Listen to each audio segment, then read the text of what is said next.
Hi friends, ಹೇಗಿದ್ದೀರಾ ಎಲ್ಲರೂ? ಇವತ್ತು ನಾವು ತುಂಬ ಟೇಸ್ಟಿಯಾದ ಹೆಲ್ದಿಯಾದ ಬ್ರೇಕ್ಫಾಸ್ಟ್ ರೆಸಿಪಿ ಮಾಡೋಣ.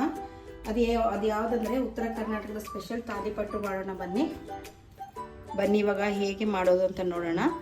ನಾನಿಲ್ಲಿ ಒಂದು ಬಟ್ಲು ಅಕ್ಕಿ ಹಿಟ್ಟು ತೊಗೊಂಡಿದ್ದೀನಿ. ಅದೇ ಬಟ್ಲಲ್ಲಿ ಒಂದು ಬಟ್ಲು ಜೋಳದ ಹಿಟ್ಟು ತೊಗೊಂಡಿದ್ದೀನಿ. ಒಂದು ಅರ್ಧ ಬಟ್ಲಷ್ಟು ಕಡಲೆ ಹಿಟ್ಟು ತೊಗೊಂಡಿದ್ದೀನಿ. ಇದಕ್ಕೆ ಒಂದು ಕಟ್ಟು ಸಬ್ಬಸಿಗೆ ಸೊಪ್ಪು ಸಣ್ಣಕ್ಕೆ ಹೆಚ್ಚಿ ತೊಳೆದಿಟ್ಕೊಂಡಿದ್ದೀನಿ. ಇದನ್ನ ಹಾಕೊಳ್ಳೋಣ. ತುಂಬಾ ಹೆಲ್ದಿಯಾಗಿರುತ್ತೆ ಇದು, ತರಕಾರಿ ಸೊಪ್ಪೆಲ್ಲ ಹಾಕಿ ಮಾಡೋದ್ರಿಂದ.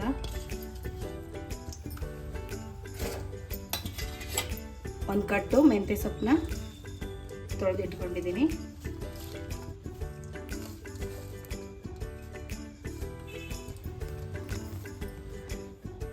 ಒಂದು ಕ್ಯಾರೆಟ್ನ ತುರಿದಿಟ್ಕೊಂಡಿದ್ದೀನಿ. ಕ್ಯಾರೆಟು ತುಂಬಾ ಒಳ್ಳೆಯದು, ಕಣ್ಣಿಗೆ ತುಂಬ ಹೆಲ್ದಿಯಾಗಿರುತ್ತೆ. ಒಂದು ಸೌತೆಕಾಯಿನ ತುರಿದಿಟ್ಕೊಂಡಿದ್ದೀನಿ. ಸೌತೆಕಾಯಿನೂ ತುಂಬ ಒಳ್ಳೆಯದು. ಒಂದು 2 ಮೀಡಿಯಮ್ ಸೈಜ್ ಈರುಳ್ಳಿನ ಸಣ್ಣಕ್ಕೆ ಹೆಚ್ಚಿಟ್ಕೊಂಡಿದ್ದೀನಿ.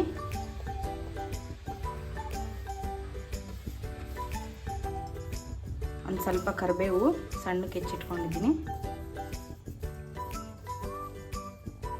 ಒಂದು ಸ್ವಲ್ಪ ಕೊತ್ತಂಬರಿನೂ ಸಣ್ಣಕ್ಕೆ ಹೆಚ್ಚಿಟ್ಕೊಂಡಿದ್ದೀನಿ.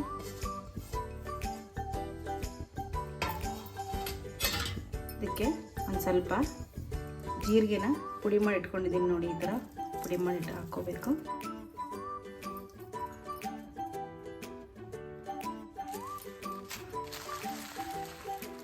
ಒಂದು ಸ್ವಲ್ಪ ಬಿಳಿ ಎಳ್ಳು ಹಾಕ್ಕೊಳ್ಳೋಣ, ಟೇಸ್ಟ್ ತುಂಬ ಚೆನ್ನಾಗಿರುತ್ತೆ.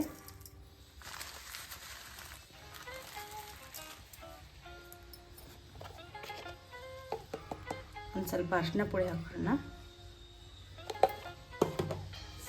ಒಂದು ಸ್ವಲ್ಪ ಅಜ್ವಾನನ ಹಿಂಗೆ ಕೈಯಿಂದ ಸ್ವಲ್ಪ ತಿಕ್ಬಿಟ್ಟು ಹಾಕೊಳ್ಳೋಣ.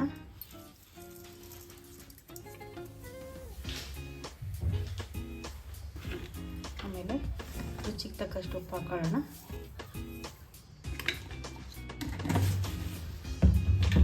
ಇದನ್ನೆಲ್ಲ ನೀಟಾಗಿ ಮಿಕ್ಸ್ ಮಾಡ್ಕೊಳ್ಳೋಣ. ಇದಕ್ಕೆ ನೀರು ಜಾಸ್ತಿ ಹಾಕೋ ಅವಶ್ಯಕತೆ ಇಲ್ಲ, ಯಾಕಂದರೆ ಇದರಲ್ಲೇ ಎಲ್ಲ ನೀರಿನ ಅಂಶ ತುಂಬ ಇರುತ್ತಲ್ಲ.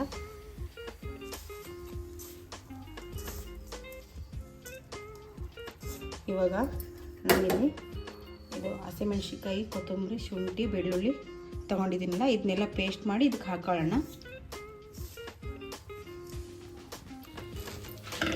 ನೋಡಿ, ಈ ಥರ ಪೇಸ್ಟ್ ಮಾಡ್ಕೋಬೇಕು ಸಣ್ಣಕ್ಕೆ. ಇದನ್ನ ಇದರಲ್ಲಿ ಹಾಕೊಳ್ಳೋಣ.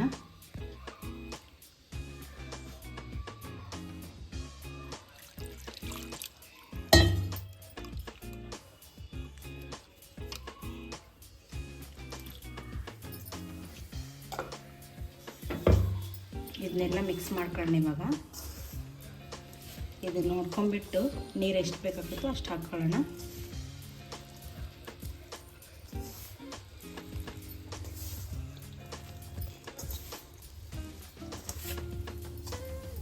ತುಂಬಾ ಚೆನ್ನಾಗಿರುತ್ತೆ ಇದು ರೆಸಿಪಿ. ನಮ್ಮಮ್ಮ ಮಾಡಿಕೊಡ್ತಿದ್ರು ನಾವು ಸಣ್ಣವರಿದ್ದಾಗ.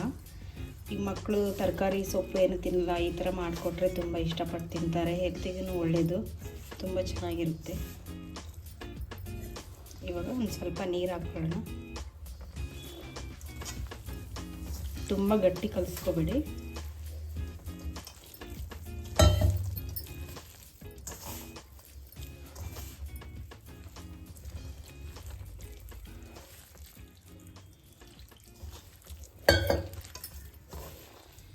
ಒಂದು ಮೀಡಿಯಮ್ಮಾಗಿ ಕಲಿಸ್ಕೊಳ್ಳಿ.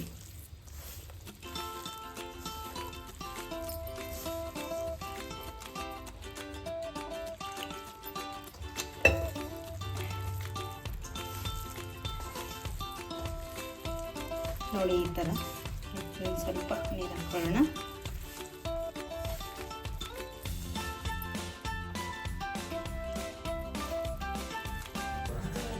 ನೋಡಿ, ಈ ಥರ ಕಲಿಸ್ಕೋಬೇಕು. ಭಾಳ ಗಟ್ಟಿನೂ ಕಲಿಸ್ಕೋಬಾರ್ದು, ತೆಳ್ಳಗೂ ಕಲಿಸ್ಕೋಬಾರ್ದು. ಈ ಥರ ಮೀಡಿಯಮಾಗಿ ಕಲಿಸ್ಕೋಬೇಕು. ಈ ಥರ ಹಿಂಗೆ ಬರಬೇಕು, ಅದು ಹಿಟ್ಟು ಈ ಥರ ಕಲಿಸ್ಕೋಬೇಕು. ನೋಡಿ, ಇವಾಗ ಇದು ಪರ್ಫೆಕ್ಟ್ ಆಗಿದೆ. ಇದಕ್ಕೆ ಇವಾಗ ಒಂದು 10 ನಿಮಿಷ ಸ್ವಲ್ಪ ಎಣ್ಣೆ ಹಾಕಿ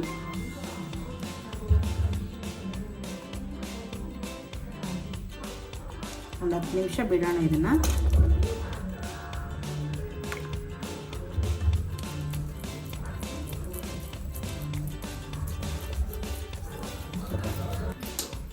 ಸ್ವಲ್ಪ ಎಣ್ಣೆ ಹಾಕೊಳ್ಳೋಣ.